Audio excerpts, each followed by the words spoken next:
Muy bien, entonces, retomando nuestro tiempo, a nuestro tema de esta mañana, hoy nosotros vamos a estar tratando lo que es la lección número 4. Estamos hablando bajo el tema de toda esta serie, los distintivos de la iglesia, de la denominación Iglesia Presbiteriana Libre de Norteamérica. Y hoy vamos a hablar acerca del hilo escarlata de la promesa, lo que es la teología del pacto. Hoy nosotros tenemos que entender, y esa es la meta, de que cuando nosotros leemos la Biblia, no la podemos ver como una biblioteca de libros desconectados. No la podemos ver como un manual de reglas morales por acá. No la podemos ver como un libro de historias inspiradoras por allá y unas profecías complicadas al final. No lo podemos ver así. Nuestra mente caída, nuestra mente pecadora, tiende a fragmentar la revelación de Dios. Ese es el asunto, ¿verdad? Nuestra mente caída. Y esto nos lleva a la confusión, esto nos lleva al legalismo, pensando que el Antiguo Testamento es solo ley y el Nuevo Testamento es solo gracia. O peor aún, perder el punto central de todo, que es Jesucristo.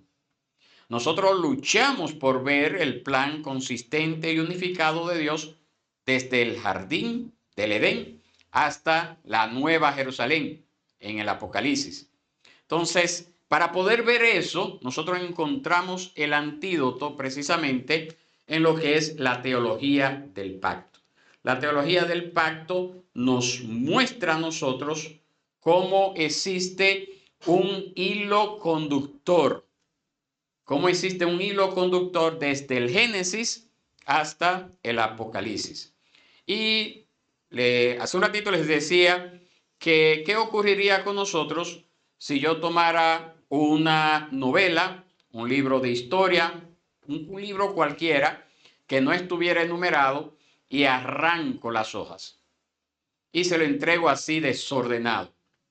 Ustedes podrían leer fragmentos interesantes, quizás podrían admirar el lenguaje de una página o la acción de otra página, pero jamás entenderían el trama completo, la trama completa. No lo entenderían si se le entrego así. Entonces muchos cristianos lamentablemente leen la Biblia de esa manera. Leen la Biblia de esa manera. Pero la Biblia no es una colección de fragmentos. A pesar de que la Biblia está dividida en 66 libros, la Biblia es una sola historia. Es la historia más grande y jamás contada en el mundo, en todo el universo. La Biblia es la historia de cómo un Dios santo y amoroso redime a un pueblo pecador para su propia gloria. Y el hilo que une cada página, cada personaje y cada evento que nosotros encontramos en toda la Biblia, ese hilo que lo une es la teología del pacto. Entonces, hoy con la ayuda del Señor vamos a seguir ese hilo escarlata de la promesa que nos lleva directamente a la cruz de Cristo. Nuestra confesión de fe nos enseña que la confesión de fe de Westminster, en que Dios siempre se ha revelado con el hombre a través de pactos. Un pacto es más que un contrato. Se asemeja, pero es más que un contrato, como nosotros estamos acostumbrados a hacerlo ahora. Es más que un contrato. Nunca lo veamos simplemente como un contrato. Es más que eso. Un pacto es una relación solemne iniciada por Dios con promesas y estipulaciones definidas. La Biblia nos presenta dos pactos fundamentales. Dos pactos fundamentales. debemos de tener eso pendiente. No existen más. Dos pactos fundamentales. Está el pacto de obras hecho con Adán, obediencia perfecta para la vida, y tras su caída, la caída de Adán, el pacto de gracia. Vida a través de un redentor prometido. Dos pactos. Este pacto de gracia no se reveló de golpe. Dios lo fue desenvolviendo a través de la historia, lo fue mostrando a través de pactos o diversas administraciones de ese pacto de gracia, que es lo que se conoce como el pacto con Noé, el pacto con Abraham, el pacto con Moisés y el pacto con David. Eran administraciones de ese mismo pacto de gracia. Todas eran administraciones, es decir, como secciones, si pudiera decirse, como secciones del único pacto de gracia. Y todos apuntaban a su cumplimiento final, que era y que es Jesucristo. Entonces, nosotros tenemos un texto bíblico que ustedes tienen allí en la hojita. Se encuentra en Hebreos capítulo 8, versos 6 al 13. ¿Quedan hojas? Aquí faltan dos, aquí adelante. Hebreos 8, 6 al 13.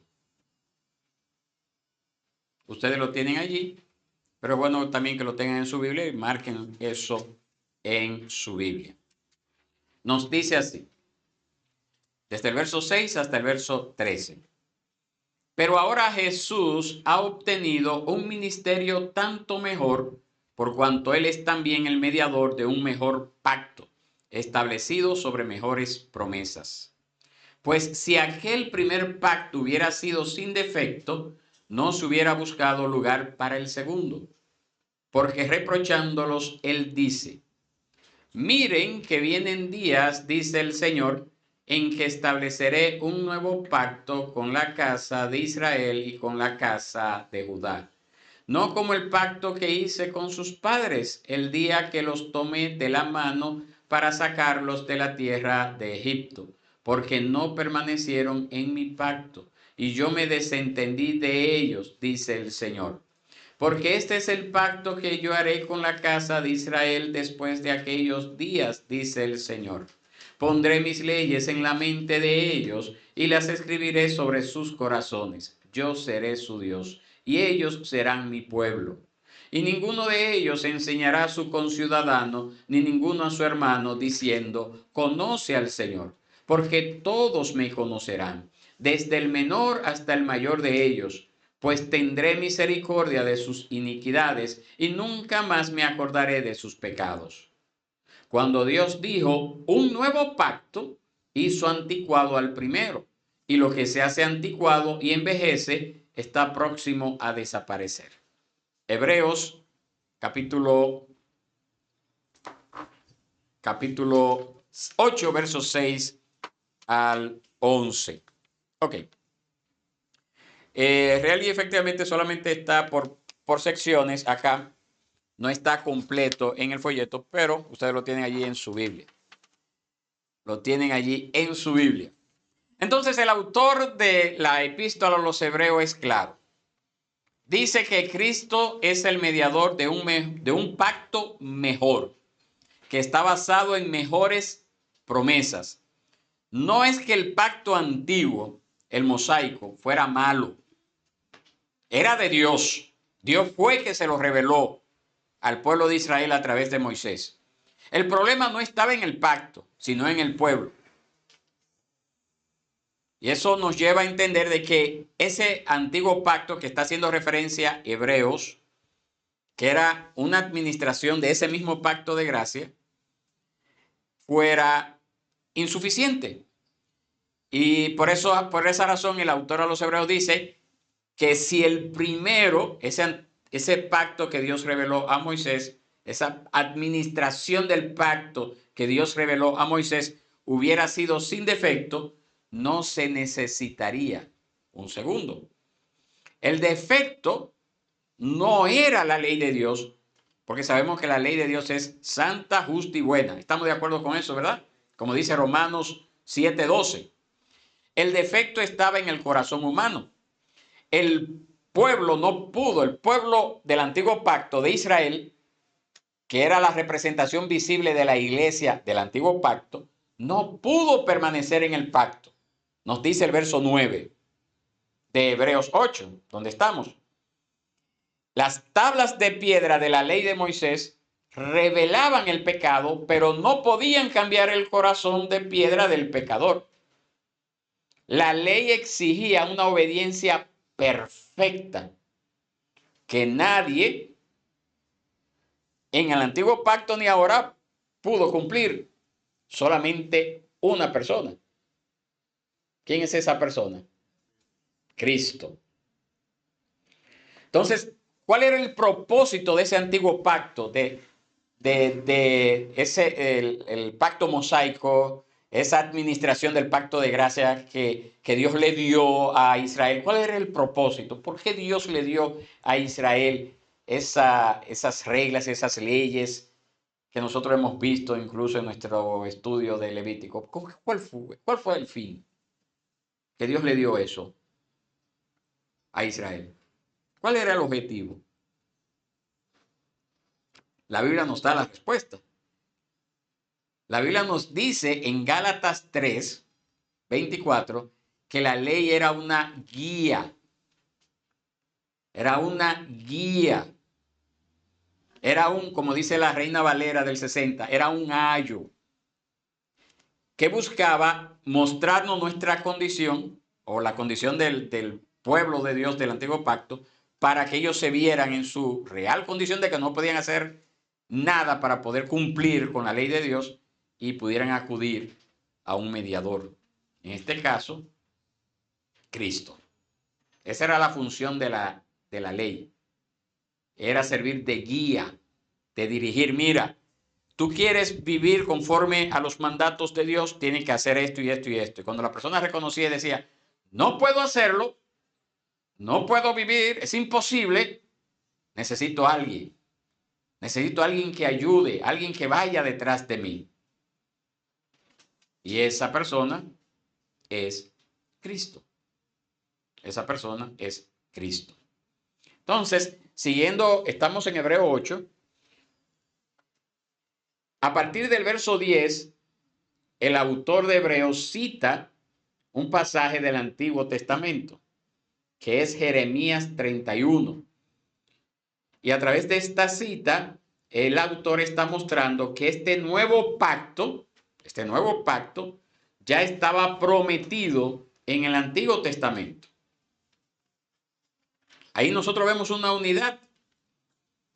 Notemos esas promesas gloriosas cumplidas en Cristo, que está citando Hebreos, pero que es de Jeremías 31. Mire, dice Jeremías 31, citado por el autor de Hebreos, que ese nuevo pacto iba a provocar regeneración interna. Dice, pondré mis leyes en la mente de ellos y la escribiré sobre sus corazones. Ya no era una ley externa en piedra, sino una transformación interna por el Espíritu Santo. ¿A eso cómo se le llama en el nuevo pacto? Esa regeneración que yo he hablado en otras ocasiones. No, antes de la santificación. Antes de la santificación. ¿Qué ocurre primero? ¿Eh? Sí, pero luego que la persona responde al llamado, ¿qué ocurre? ¿Ah? Y a eso también le decimos de otro nombre, regeneración, y tiene otro nombre sinónimo, como le dijo el Señor Jesús a Nicodemo, Juan 3. Nuevo nacimiento, exactamente, nuevo nacimiento. La regeneración interna, ¿verdad? Ese nuevo nacimiento. Y luego entonces el Señor dice que va a tener una relación personal. Dice Hebreo, yo seré su Dios y ellos serán mi pueblo. Esa es la esencia de la promesa pactual desde Abraham. En Génesis 17:7. En Cristo, esta relación es íntima y es segura. Eso es lo que encontramos, ¿verdad? Esa es la promesa que se cumple en Cristo. ¿Y desde cuándo es que se está prometiendo eso? Desde Jeremías. Más atrás, ¿verdad? Pero así claro, desde Jeremías 31. Y luego dice, nunca más me acordaré de sus pecados. Eso es perdón total. Y eso es posible solo por la sangre de Cristo, el Cordero del pacto, como enseña Lucas 22:20. Esta es la sangre del nuevo pacto. El sistema de sacrificio del Antiguo Testamento solo cubría el pecado temporalmente. Por esa razón, cuando una persona pecaba, tenía que volver a sacrificar animales, como nosotros vimos en la serie de Levítico. Tenía que volver, pecaba, volvía. Pero en el nuevo pacto, la sangre de Cristo cubre todos los pecados. Un solo sacrificio cubre todos los pecados. Entonces, aquí nosotros vemos que esa administración que se conoce en las Escrituras como el Antiguo Pacto, el pacto mosaico de la ley de Moisés, la ley de sacrificios, la ley de purificaciones que también vimos en Levítico, dice que eso es ya al venir Cristo. Cristo inaugura un nuevo pacto, dicho por él mismo, y lo que es nuevo, ¿qué le ocurre a lo que estaba atrás? Se hace anticuado, como dice ahí el verso. Se hace anticuado al primero. Imagínense en los planos de un edificio. Ahora que se habla mucho que están cerrando algunas tiendas porque le faltan los planos de construcción, los permisos de construcción. Esas tiendas que ustedes han visto por ahí. Y imagínense usted los planos de un edificio. Son esenciales durante la construcción, ¿verdad? Tener los permisos también es esenciales, hemos visto. En los países más avanzados eso sería algo, gracias a Dios que por lo menos aquí se está haciendo eso. Pero una vez que el edificio está terminado, nadie en su sano juicio volvería a los planos para vivir en los planos. ¿Verdad que no? Sino que va a vivir en el edificio nuevo. Los planos se guardan por ahí. Y muchas veces hasta se pierden. Quizá cuando necesiten alguna ampliación, una remodelación. Pero si ese edificio no se le hace remodelación, no se amplía, ya esos planos no sirven para más nada. Prácticamente se guardan, ¿verdad? Pero no se vuelven a tocar. Entonces, asimismo, el antiguo pacto, con sus ceremonias y sacrificios, venían a ser esos planos que apuntaban al edificio. ¿Y cuál es el edificio? Cristo. Ahora que Él ha venido, nosotros vivimos en Cristo. Cristo es la realidad a la que apuntaban las sombras de esos planos. Entonces ya no necesitamos vivir bajo ese sistema de sacrificios porque ya hemos obtenido lo bello, lo hermoso de ese edificio terminado que es Cristo Jesús. Para decirlo en comparación, ¿verdad?, con esa analogía de un edificio. Ahora bien, nuestra identidad como iglesia presbiteriana, reformada y confesional está edificada sobre esta verdad. No es una idea nueva. Quizás resulte nuevo en nuestro contexto como dominicanos. Pero esa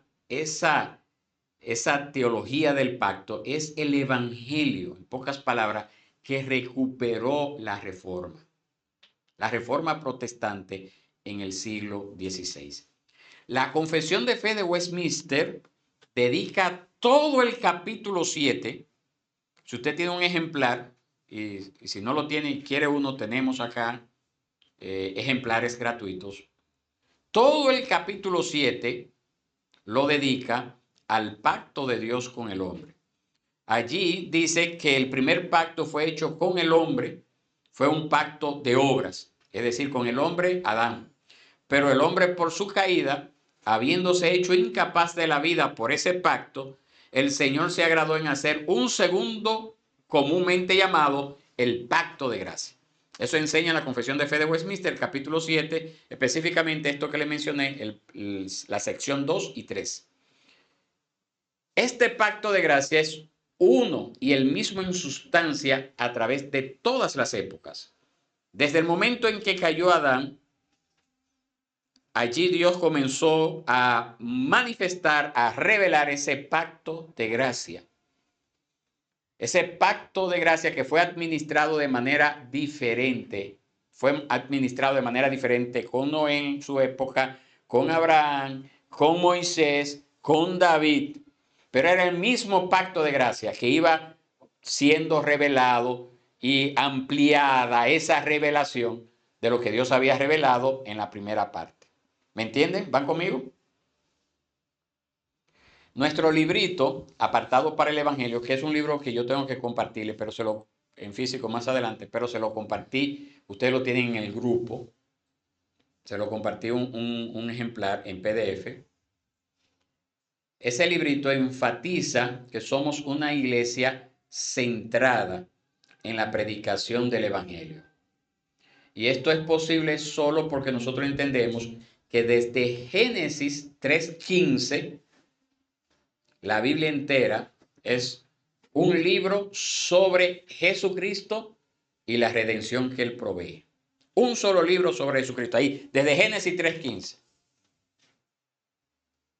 La teología del pacto nos impide predicar un Antiguo Testamento moralista y nos obliga a predicar a Cristo. ¿Desde dónde? Desde Moisés, desde los Salmos, desde los profetas, tal como Él mismo enseñó. Si ustedes ven en Lucas 24, 27 y 44, Jesús dice que él hablando dice, porque de mí hablaron los profetas, Moisés. El mismo Jesús lo dice. Es decir, cuando nosotros estamos hablando de esa unidad que existe en la Biblia, yo puedo encontrar a Cristo en el antiguo pacto. Yo puedo encontrar a Cristo en Génesis 3:15. ¿Alguien sabe a qué hace referencia Génesis 3:15? Vamos a buscarlo. Vamos a buscarlo. Génesis 3:15. Exactamente. Se le conoce como el protoevangelio. ¿Lo tenemos todos? Rachel, tu Biblia, por favor. Sí. Génesis 3:15.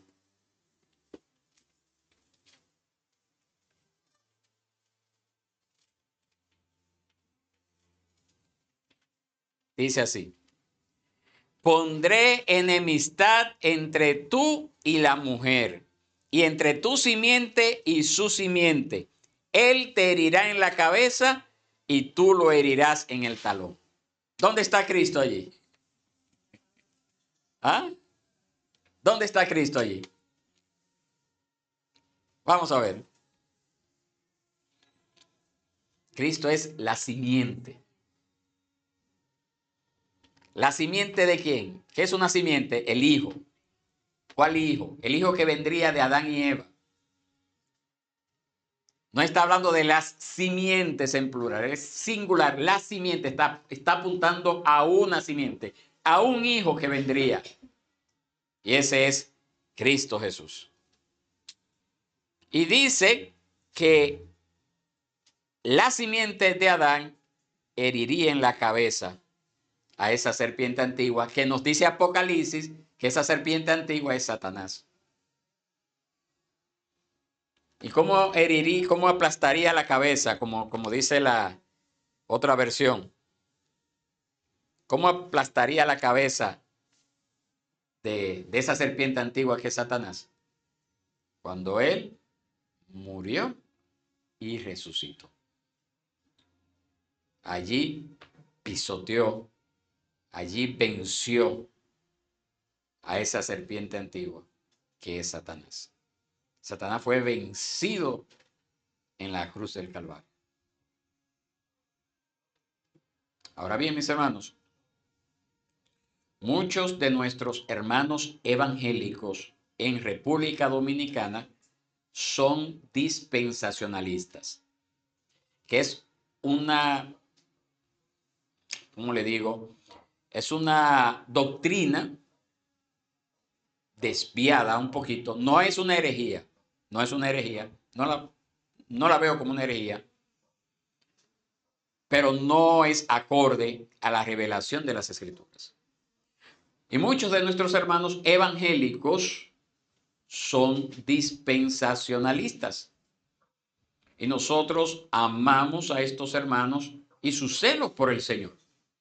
Sin embargo, su sistema, ese sistema que se conoce como el dispensacionalismo, tiende a dividir la historia bíblica en dispensaciones o épocas tan distintas, la historia que encontramos en las Escrituras, épocas tan distintas que a veces parece que Dios tiene planes diferentes para diferentes pueblos, especialmente para Israel y la iglesia. Entonces los dispensacionalistas enseñan como que Dios tiene un plan específico con Israel y Dios tiene un plan específico con la iglesia. Y ellos ven a la iglesia, los dispensacionalistas, casi como un paréntesis en el plan de Dios para Israel. Como que ahora estamos en un paréntesis de Dios, como que hizo un pare en el camino. Nosotros, desde la teología del pacto, vemos a la iglesia no como un plan B, como ellos ven los dispensacionalistas a la iglesia, sino que nosotros vemos a la iglesia como el cumplimiento del verdadero Israel de Dios. Un solo pueblo de Dios compuesto por judíos y gentiles creyentes en el Mesías Jesucristo, el descendiente de Abraham, la simiente de Adán, como nos enseña Gálatas 3:29, ¿verdad? Porque no estamos inventando eso. Gálatas 3:29 nos enseña eso. Entonces nosotros creemos que ahora Dios con esta nación que se llama Israel, que está en el Medio Oriente, no existe un plan especial. Nosotros no creemos eso. Ahora sí, hay promesas que al final de los tiempos va a haber un gran despertar y muchos judíos se van a convertir al final de los tiempos. Sí, yo personalmente creo eso, que al final de los tiempos, antes de la venida de Cristo, va a haber un gran despertar en medio de la nación de Israel. Muchos judíos se van a convertir a Cristo. Pero yo entiendo que la salvación siempre ha sido y siempre será en Cristo, por la fe en Cristo. Entonces, lo mismo que se le exige a un dominicano que necesita arrepentirse y creer en el Evangelio y aceptar ese regalo que es ofrecido por fe y gratuitamente a través de Cristo, es lo mismo que se le debe de exigir a un judío. No hay un trato especial por alguien ser judío. Y lamentablemente nuestros hermanos evangélicos dispensacionalistas le dan una sobredimensión al papel que debe de jugar Israel. Israel es una nación que también necesita a Cristo. Y mientras no reconozcan su condición, pues están igual de perdidos y van para el mismo infierno que el impío más grande que pueda haber en cualquier otro país. Y hasta el más moralista, ¿verdad?, que no tenga a Cristo, ese mismo infierno está preparado para ello. Ahora, ¿qué significa todo esto para nosotros aquí en Santo Domingo? ¿Qué significa eso para nosotros como creyentes ahora aquí en nuestro país? Le voy a dar algunas cosas. En primer lugar, en su lectura bíblica personal, deje de leer la Biblia en fragmentos. Lea la Biblia con lentes pactuales. Cuando usted lea sobre el arca de Noé, no vea solo un barco y un diluvio. Vea el arca como un tipo de Cristo. El arca es un tipo de Cristo, el único refugio seguro del juicio de Dios. Cuando usted lea sobre el sacrificio de Isaac, vea un hijo del Padre Celestial que no perdonó a su propio hijo. Cada vez que usted lea las Escrituras, pregúntese, ¿cómo apunta este pasaje a Cristo y su obra en el pacto de gracia? ¿Cómo apunta esto? ¿Cómo apunta esto? A Cristo y su obra en el pacto de gracia. ¿Cómo apunta esto? Este pasaje que estoy leyendo. Su lectura personal. Hágase esa pregunta. En su familia. Enséñele a los que tienen niños pequeños. Enséñele a sus hijos la gran narrativa de la Biblia. O los que van a tener hijos, ¿verdad? Los que vienen más adelante. Enséñele a sus hijos la gran narrativa de la Biblia. No les cuente sobre la historia de Daniel el valiente o de David el matagigantes. No le cuentes como si fueran fábulas morales, que eso es lo que se enseña en muchas iglesias, en muchas escuelas dominicales de niños. Muéstrele cómo Daniel confiaba en el Dios del pacto que un día cerraría la boca del león más grande que es Satanás. Entonces ahí usted está ligando a Daniel, que el Señor cerró la boca física de esos leones cuando estaba allí, como también ese Dios del pacto va a cerrar la boca de ese león que todavía anda como león rugiente buscando a quien devorar. ¿Cómo va a cerrar esa boca? Solamente está buscando a quien devorar porque ya nosotros estamos en Cristo. Y eso sería tema para otro día. O piense, por ejemplo, cómo David mató a Goliat, venció a Goliat en la fuerza del Señor, prefigurando al gran hijo de David. ¿Cuál es el gran hijo de David? Cristo Jesús, que aplastaría la cabeza de la serpiente. Mire cómo cambia la dinámica de lo que enseñamos. En nuestra iglesia, acá localmente, esta teología explica por qué hacemos lo que hacemos. La teología del pacto explica por qué nosotros hacemos lo que hacemos en esta iglesia. Nosotros predicamos a Cristo desde toda la Escritura, por eso nosotros podemos tener una serie completa en Levítico. Yo les aseguro a ustedes que en República Dominicana no me equivocaría al decir que si aparece una iglesia que ha predicado una serie sobre Levítico, aunque sea una serie corta, la podría contar con los dedos de una mano y me sobrarían dedos. Nosotros no venimos aquí a recibir consejos de autoayuda, sino a escuchar cómo Dios ha cumplido su pacto en Jesús. Por eso nosotros también practicamos el bautismo de los hijos de los creyentes. ¿Por qué?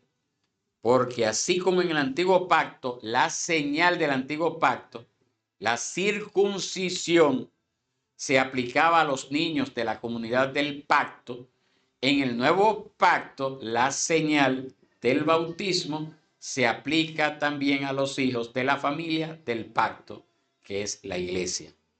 La señal ha cambiado, pero el principio del pacto familiar permanece. Todavía permanece.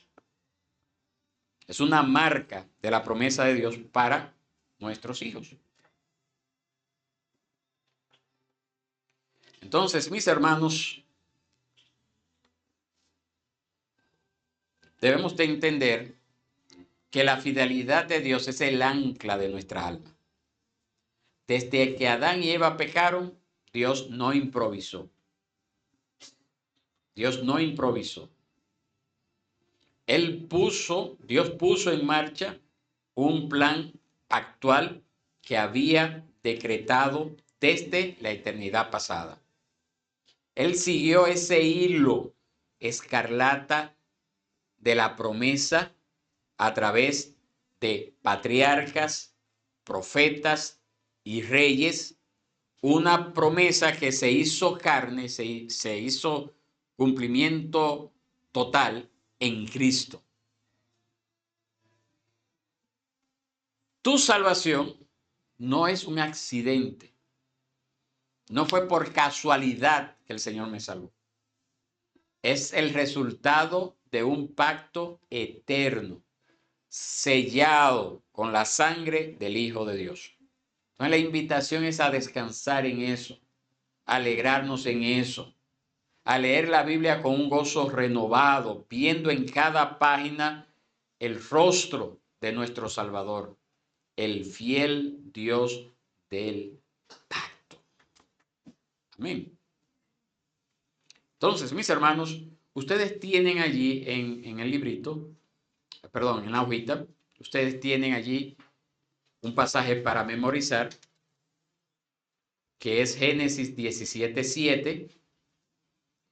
Tienen una tarea en casa, que es que ustedes lean la Confesión de Fe de Westminster, el capítulo 7, con los pasajes bíblicos, y es lo ideal.